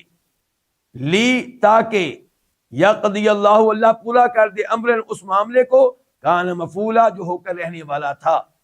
وَإِلَى اللَّهِ اور اللہ کی طرف ترجعو لٹائے جاتے ہیں الامور تمام امور. تو جیسا کہ پہلے میں نے وعدے کیا کہ اللہ تعالیٰ نے میدان جنگ میں شروع میں مسلمانوں کو دکھایا کہ کافر تھوڑے ہیں اور کافروں کو دکھایا کہ مسلمان تھوڑے ہیں. اگر اللہ تعالیٰ کافروں کو دکھاتا کہ مسلمان زیادہ ہیں تو لڑائی نہ لڑتے. اور اگر اللہ تعالیٰ مسلمانوں کو دکھاتا کہ کافر بہت زیادہ ہیں تو وہ بھی نہ لڑتے. اللہ چاہتا تھا کہ لڑائی ہو، حق و باطل واضح ہو، اور پتہ چل جائے دنیا کو کون سچا ہے کون جھوٹی ہے، حق کدھر ہے باطل کدھر ہے. فرمایا اللہ تعالیٰ نے وَإِذْ، اور یاد کیجئے اس وقت کو، یری، جب یری وہ دکھا رہا تھا، کمو تمہیں، ہم وہ کافر، وہ تمہیں دکھا رہا تھا کس موقع پہ؟ اذ التقیتم، جب تم آپس میں ملے، جب تم ایک دوسرے کے مد مقابل آئے. اچھا وہ دکھا رہا تھا اللہ تعالیٰ تمہیں وہ کافر فی اعینکم، تمہاری آنکھوں میں، قلیلاً، تھوڑے. اللہ تمہیں کافر کتنے دکھا رہا تھا؟ تھوڑے، جب کہ تھے زیادہ. وَيُقَلِّلُ، اور وہ کم کر رہا تھا تمہیں فی اعینہم، ان کی آنکھوں میں. کافروں کی آنکھوں میں بھی تمہاری تعداد اور کم محسوس ہو رہی تھی. اچھا اللہ تعالیٰ ایسا کیوں کر رہا تھا؟ لیقضی اللہ، تاکہ اللہ پورا کر دے اس معاملے کو جو ہو کر رہنے والا تھا، یعنی کہ جنگ ہو جائے اور مسلمانوں کو فتح مل جائے، کافروں کو شکست ہو. وَإِلَى اللَّهِ، اور اللہ ہی کی طرف ترجع الامور، تمام امور اٹھائے جاتے ہیں. جنگ ہونا نہ ہونا کس کے اختیار میں ہے؟ اللہ کے اختیار میں. اچھا یہاں پہ ایک وضاحت ہے تھوڑی سی، کہ اگر آپ سورہ آل عمران دیکھیں آیت نمبر 13 تو وہاں پہ آپ کو پتا چلے گا کہ اللہ تعالیٰ نے کہا وَأُخْرَى كَافِرَةٌ يَرَوْنَهُمْ مِثْلَيْهِمْ، کہ کافروں کو مسلمان ڈبل نظر آ رہے تھے. وہاں پہ اللہ نے کیا کہا ہے؟ کافروں کو مسلمان ڈبل نظر آ رہے تھے. اور یہاں پہ اللہ تعالیٰ نے کہا ہے کہ اللہ تعالیٰ مسلمانوں کو کم دکھا رہا تھا کافروں کی آنکھوں میں، یعنی کافروں کو مسلمان تھوڑے سے لگ رہے تھے، پہلے ہی تھوڑے سے، اوپر اور تھوڑے لگ رہے تھے. 313 تو تھے، وہ اس سے بھی کم لگ رہے تھے. لیکن سورہ آل عمران میں اللہ نے کہا کہ وہ ڈبل لگ رہے تھے، یعنی کہ 313 تھے تو کتنے لگ رہے تھے؟ 630 کہہ لیں آپ، 650 کہہ لیں آپ. تو کیا قرآن کی ان دو آیتوں میں تضاد ہے؟ نہیں، بالکل نہیں. تو کیسے سمجھیں ان کو؟ جب لڑائی کا آغاز تھا تب اللہ تعالیٰ نے مسلمانوں کو تھوڑا دکھایا کافروں کی نگاہوں میں تاکہ لڑائی شروع ہو. جب لڑائی شروع ہوئی تو پھر اللہ تعالیٰ نے مسلمانوں کو زیادہ دکھایا ان کی نگاہوں میں تاکہ ان پہ روک پڑے. دونوں آیتیں اپنی جگہ پہ بالکل ٹھیک ہیں. آیت نمبر 45 یا ایھا الذین آمنوا، اے ایمان والو، اذا جب لقیتم تم ملو، فئۃً کسی گروہ سے، کسی جماعت سے، فاثبتوا تو تم جمے رہو، ثابت قدم رہو، واذکروا اللہ اور اللہ کا ذکر کرو، کثیراً بہت زیادہ، لعلکم تاکہ تم تفلحون فلاح پاؤ. اللہ رب العزت نے اس آیت میں اور بعد والی آیات میں کچھ احکام دیے ہیں جن کا خیال رکھنا ہے لڑائی کے موقع پہ، جن پہ عمل کرنا ہے لڑائی کے موقع پہ.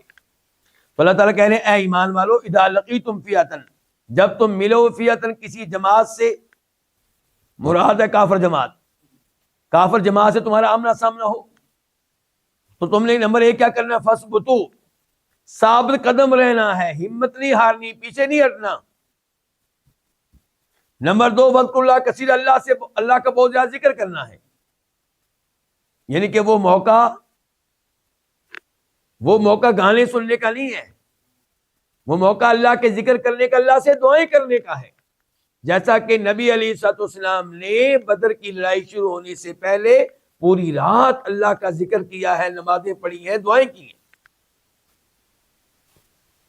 لعلکم تفلحون، تاکہ تمہیں کامیابی ملے. تو کامیابی ایسے ملتی ہے اللہ کا ذکر کرنے سے، اللہ سے دعائیں کرنے سے اور ثابت قدمی دکھانے سے.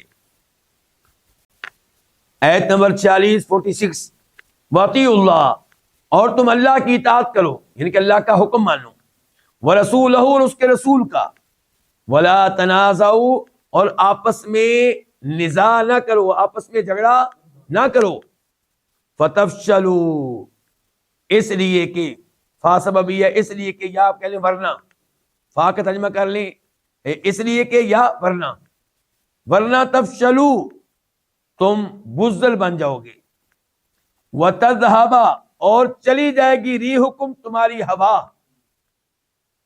واسبرو، اور صبر کرو، ان اللہ، بے شک اللہ تعالی، مع الصابرین، صبر کرنے والوں کے ساتھ ہے۔ اللہ نے پچھلی آیت میں 2 حکم دیے تھے لڑائی کے موقع پہ، نمبر 1 ثابت قدمی دکھانی ہے، نمبر 2 کثرت سے اللہ کا ذکر کرنا ہے۔ اب کہا تیسرے نمبر پہ وَأَطِیعُوا اللَّهَ وَرَسُولَهُ، اللہ کے رسول کے احکام کو ماننا ہے۔ جنگ میں گناہ جائز نہیں ہو جاتے، شراب پینا جائز نہیں ہو جاتا، جنگ کے موقع پہ نمازیں معاف نہیں ہو جاتی، اللہ کے رسول کی اطاعت کرنی ہے۔ اور یہاں پہ بھی آپ دیکھیے کیا کہا ہے کہ اللہ کی اطاعت کرو پھر اللہ کے رسول کی، یا کہا ہے کہ اللہ کی اطاعت کرو اور اللہ کے رسول کی، اور واو کا لفظ ہے، پھر کا لفظ نہیں ہے، یعنی کہ ایک ہی مرتبہ ہے اللہ کی باتیں ماننے کا اور اللہ کے رسول کی باتیں ماننے کا، کیونکہ اللہ کے رسول کی باتیں بھی اللہ کی طرف سے ہیں صلی اللہ علیہ وسلم۔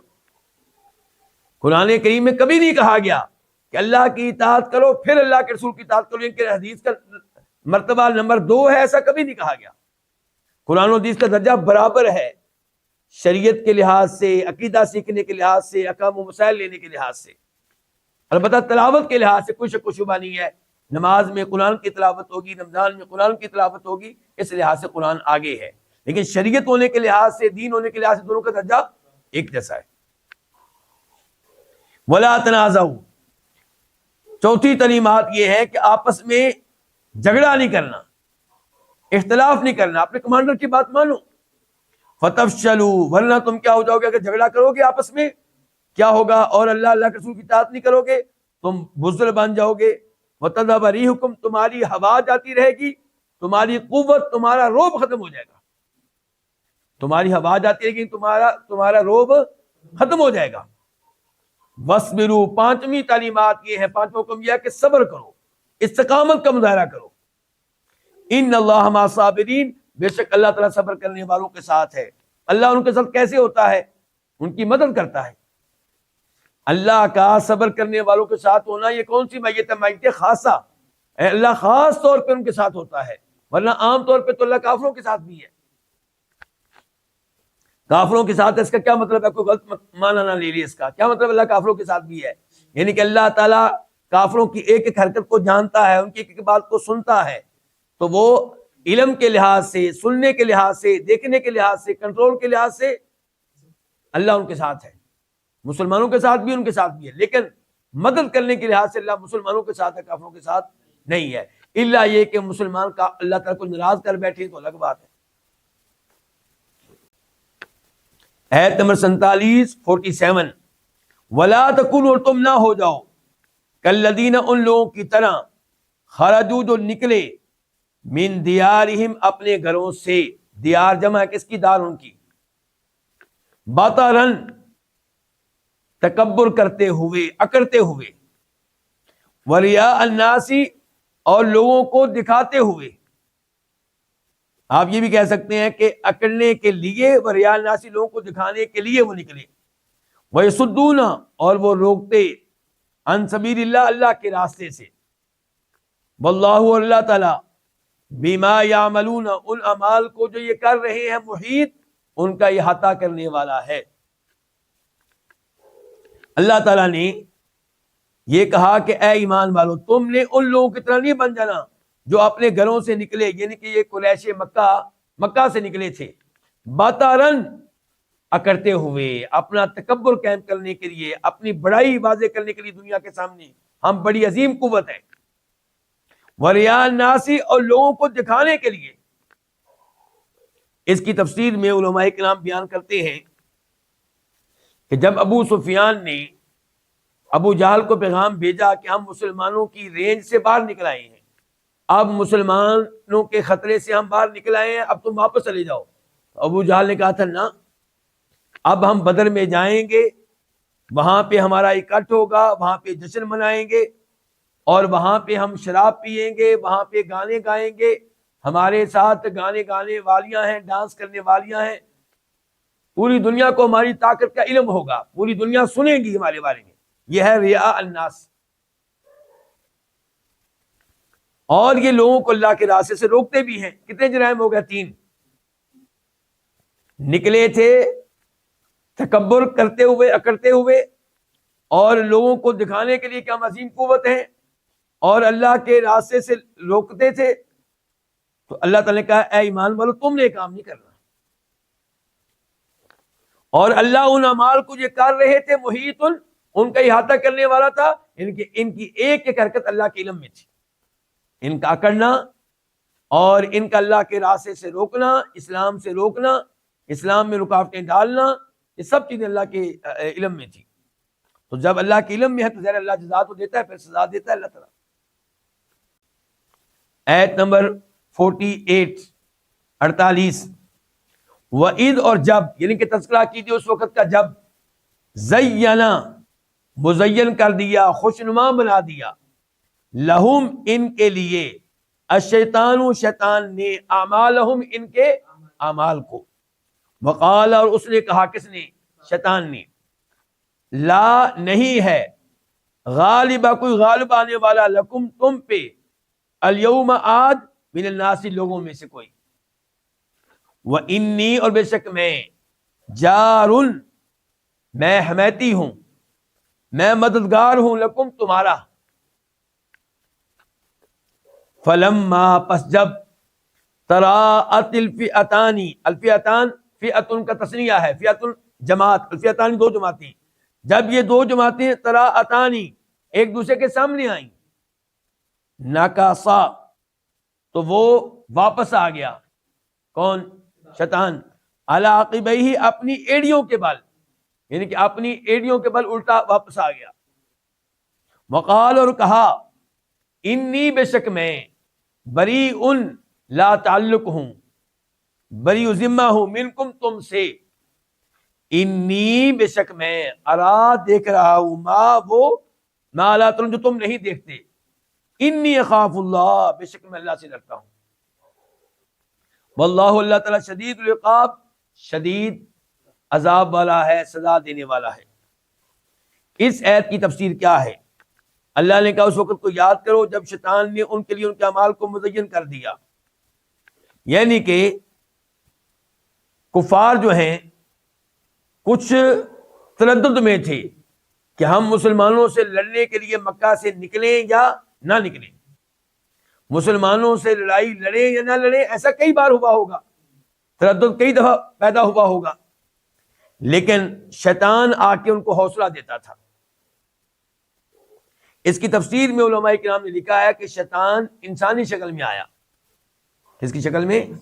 انسانی شکل میں آیا، سراقہ ابن مالک کی شکل میں آیا، اور اس نے ان کو حوصلہ دیتے ہوئے کہا کہ یہ تمہارے اوپر غالب نہیں آ سکتے، لوگوں میں سے کوئی بھی تم سے جیت نہیں سکتا، تم بڑی عظیم قوت ہو، تم نکلو، میں تمہارے ساتھ ہوں، میں تمہارے ساتھ ہوں. تو جب یہ دونوں جماعتیں آمنے سامنے آئیں، صفیں بن گئیں بدر کی لڑائی میں، اب میدان چھوڑ کے بھاگا اور کہا کفار سے کہ میرا تم سے کوئی تعلق نہیں، میں نے وہ چیز دیکھی تم نے نہیں دیکھی. تفسیر میں علماء کرام نے لکھا ہے کہ اس نے فرشتے دیکھ لیے تھے، فرشتوں کی نشانیاں دیکھ لی تھیں، اس کو محسوس ہو گیا تھا کہ فرشتے بھی ہیں. تو اس نے کہا کہ مجھے ڈر لگتا ہے کہ اللہ مجھے ادھر ہی ہلاک نہ کر دے. تو میدان سے باغ کھڑا ہوا. تو یہ ایت دوبارہ سن لی. وعید اور اس وقت کو یاد کریں جب زینا مزین کر دیا، خوشنما بنا دیا، لہم ان کے لیے، کن کے لیے؟ کفار کے لیے، الشیطان شیطان نے، ابلیس نے، بڑے شیطان نے، اعمالہم ان کے اعمال کو، ان کو ہمت دلائی، حوصلہ دلایا. وقال اور کہا، ان کو ان سے کہا، کس نے؟ شیطان نے، ابلیس نے، کہ لا غالبہ کوئی غالب آنے والا نہیں ہے، لکم تم پہ، الیوم آج، من الناس لوگوں میں سے، وانی جار لکم اور بے شک میں تمہارا حمیتی ہوں، میں تمہارا مددگار ہوں. علماء تفسیر نے یہ بھی لکھا ہے کہ اہل مکہ کو خطرہ تھا کہ ہم کہیں مدینہ چلے گئے لڑنے کے لیے، پیچھے سے جو یہاں پہ ہمارے دشمن ہیں، جو یہاں پہ ہمارے دشمن ہیں، وہ ہمارے اوپر کہیں، مکہ کے اوپر کہیں حملہ نہ کر دیں. تو سراقہ ابن مالک کی شکل میں شیطان آیا، اس نے کہا نہیں نہیں نہیں نہیں، میں تمہارے ساتھ ہوں، یعنی کہ تم ہم سے ڈر رہے ہو؟ نہیں، میں تمہارے ساتھ ہوں، ہم سے ڈرنے کی تمہیں ضرورت نہیں ہے۔ لیکن بعد میں اس نے اعلان لا تعلقی قائم کر دیا۔ جب لڑائی شروع ہوئی، جب ان کو اس کی ضرورت تھی، وہ بھاگ کھڑا ہوا۔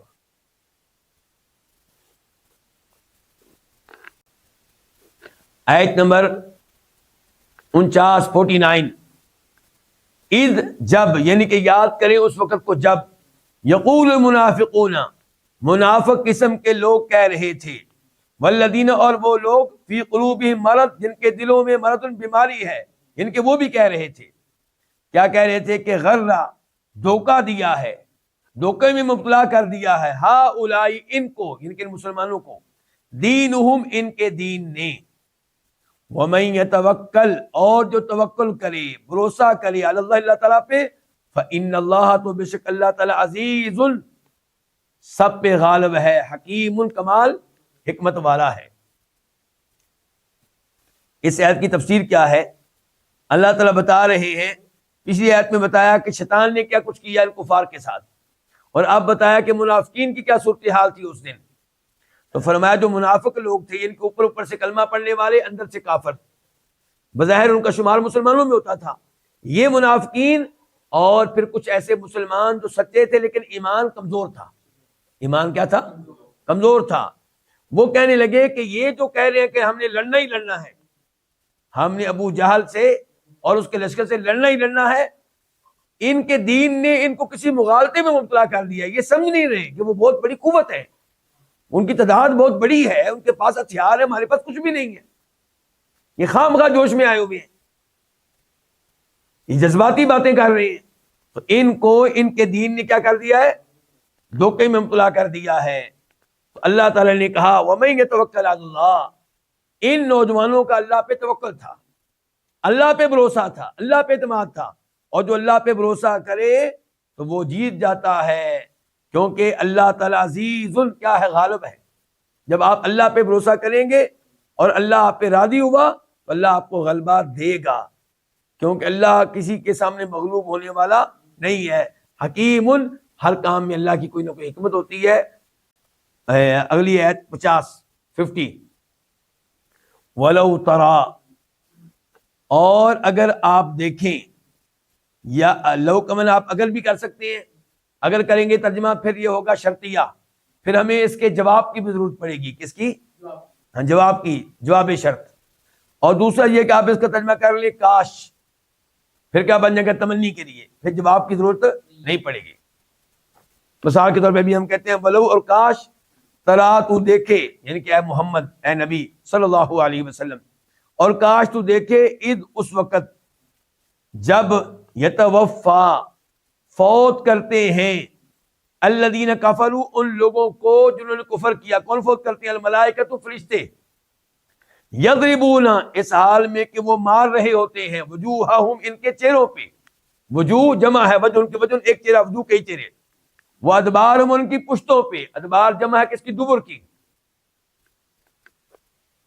اور ذوقوا، تم چکھو، یعنی کہ وہ ساتھ ساتھ یہ کہہ رہے ہوتے ہیں اور تم چکھو، عذاب، عذاب الحریق، جلانے کا، آگ کا۔ اللہ رب العزت نے یہاں پہ انجام ذکر کیا ہے اہل کفر کا مرتے وقت۔ پہلے انجام ذکر ہو رہا تھا جو بدر کی لڑائی میں ان کو ذلت اور رسوائی کا سامنا کرنا پڑا، اس کا۔ اب یہ ہے کہ ان لوگوں کے اوپر جب موت آتی تو پھر کیا صورتحال ہوتی ہے۔ فرمایا کاش تو دیکھے اس وقت جب فرشتے ان کو فوت کر رہے ہوتے ہیں، ان کی روح کو قبض کر رہے ہوتے ہیں، تو وہ ساتھ ساتھ ان کے چہروں پہ مارتے ہیں، ان کی پشتوں پہ مارتے ہیں، ان کی پٹائی کرتے ہیں، اور ساتھ وہ کہہ رہے ہوتے ہیں کہ تم چکھو جہنم کا عذاب، یعنی کہ وہ ادبارہم کے بعد فعل مقدر ہو گیا یقولون، ساتھ ساتھ وہ یہ کہتے ہیں کہ تم چکھو عذاب الحریقی، آگ کا عذاب۔ تو اللہ تعالیٰ نے کہا کاش اے نبی علیہ السلام آپ یہ منظر دیکھیں، یعنی کہ ایک ہوتا ہے آنکھوں سے دیکھنا، ایک ہے سننا۔ اے اللہ کے نبی علیہ السلام، یقیناً آپ کو اور سچے مسلمانوں کو یقین ہے کہ جو کچھ اللہ نے بتایا ہے وہ حق ہے، اور ان کفار کو جہنم میں ڈالا جائے گا اور شدید عذاب ہوتا ہے، لیکن دیکھنا اور چیز ہے، کاش آپ دیکھ سکیں تو وہ منظر بہت خوفناک ہوگا۔ آیت نمبر 51 ذالکا، یہ کیا، یہ عذاب دیا جاتا ہے، یہ بما قدمت ایدیکم، یہ اس لیے، یہ اس کی وجہ سے جو آگے بھیجا ایدیکم تمہارے ہاتھوں نے، ذالکا یہ با کا میں با سببیہ، اس وجہ سے، ما جو قدمت آگے بھیجا ایدیکم تمہارے ہاتھوں نے، وان اللہ اور بے شک اللہ تعالی لیسا نہیں ہے، آگے با آ گئی، اب با زائدہ ہے، ترجمہ کیا، بے شک اللہ تعالی ہرگز نہیں ہے ظلام ظلم کرنے والا للعبید بندوں پہ۔ اللہ تعالیٰ بتا رہے ہیں اس آیت میں کہ ان کو یہ عذاب کیوں ملتا ہے جب ان کی روح قبض ہو رہی ہوتی ہے، فرمایا یہ عذاب ان کرتوتوں کی وجہ سے، ان جرائم کی وجہ سے، جو جرائم ان کے ہاتھوں نے آگے بھیجے، ان کے عام طور پہ انسان گناہ کیسے کرتا ہے؟ ہاتھوں سے، کسی توحید والے کی آپ پٹائی کر رہے ہیں، کسی توحید والے کو تلوار چلا رہے ہیں، تو عام طور پہ انسان گناہ کرتا ہے، اعمال کرتا ہے ہاتھوں کے ساتھ، اگرچہ کئی اعمال زبان کے ساتھ بھی ہوتے ہیں، آنکھوں کے ساتھ بھی ہوتے ہیں، لیکن زیادہ تر برے اعمال ہاتھوں کے ساتھ ہوتے ہیں۔ تو مراد یہ ہے کہ یہ عذاب ان اعمال کی وجہ سے، ان جرائم کی وجہ سے جو تم نے کیے اور تم نے آگے بھیج دیے، اللہ تعالیٰ کے ہاں لکھے گئے، اللہ تعالیٰ کے ہاں پہنچ گئے، ان کی وجہ سے یہ تمہارے اوپر عذاب نازل ہوتا ہے، ورنہ اللہ تعالیٰ بندوں پہ ظلم کرنے والا قطعی طور پہ نہیں ہے۔ اللہ ذرا بر ظلم کرنے والا نہیں ہے، کسی گناہ کے بغیر اللہ کسی کو عذاب نہیں دیتا۔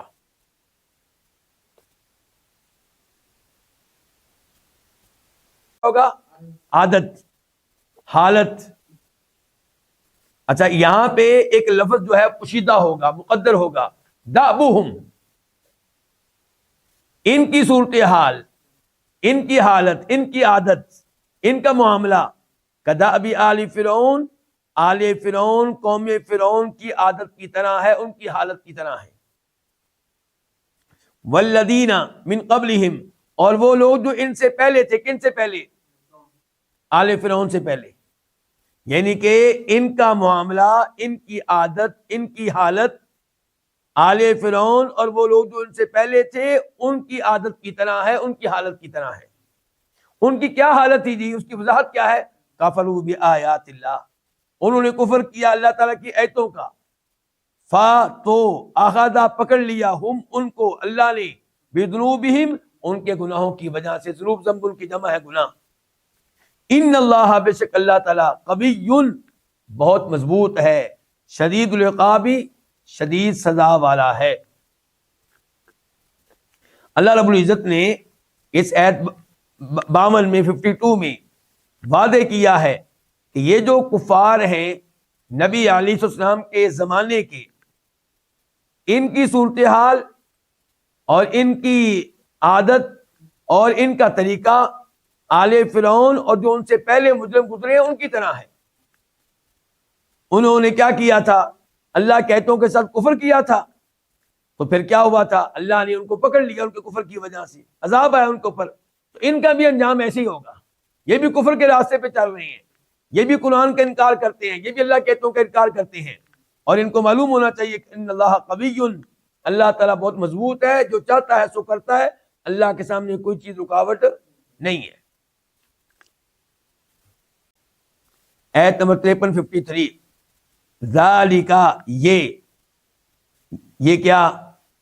یہ جو اللہ تعالیٰ کافروں کو عذاب دیتا ہے، یہ جو اللہ تعالیٰ کافروں کو عذاب دیتا ہے، فرعون آل فرعون کو بھی دیا، ان سے پہلے کے اقوام کو دیا، اور ان کے اوپر بھی ممکن ہے کہ عذاب آئے، با آگے سبب کے لیے ہے، یہ اس لیے کہ ان اللہ کا بے شک اللہ تعالیٰ لم یکن نہیں ہے، اصل میں کیا تھا؟ لم یکن، کان یکون، نہیں ہے، مغیرن تبدیل کرنے والا، نعمتن اس نعمت کو، انعامہا جو نعمت اس نے کی، علی قوم کسی قوم پہ، حتی یہاں تک کہ یغیروا وہ بدل دیں، ما بانفسہم اس چیز کو جو ان کے نفسوں میں ہے، ان کے دلوں میں ہے، وان اللہ اور بے شک اللہ تعالی سمیع خوب سننے والا ہے، علیم کمال علم والا ہے۔ کیا مطلب ہے اس کا؟ اللہ تعالیٰ نے اہل مکہ کو کئی نعمتیں دی تھی، امن و امان یہاں پہ تھا، دائیں بائیں نہیں تھا، حرم مکہ کی وجہ سے، بیت اللہ کی وجہ سے یہاں پہ امن و امان تھا، ان کی لوگ بڑی عزت کرتے تھے، اور چونکہ لوگ حج کے لیے آتے تھے تو ان کی تجارت بھی چلتی تھی، اور اس وجہ سے ان کو رزق مل رہا تھا، اور پھر نبی علیہ السلام کو اللہ نے نبی بنا کر ان کے پاس بھیجا۔ یہ کتنے بڑے اللہ کے انعامات تھے، امن و امان اور بیت اللہ کی وجہ سے تجارتی کافروں کا آنا، رزق کا ملنا، اور نبی علیہ السلام جیسے عظیم نبی کی آمد، یہ تین بڑے انعامات اللہ نے ان کے اوپر کیے ہوئے تھے، لیکن انہوں نے ان نعمتوں کی قدر نہیں کی، انہوں نے اس کا بدلہ کیا دیا؟ انہوں نے آگے سے کفر کیا، لوگوں کے مسلمان بننے میں رکاوٹ بنے، اور نبی علیہ السلام سے جنگیں لڑی۔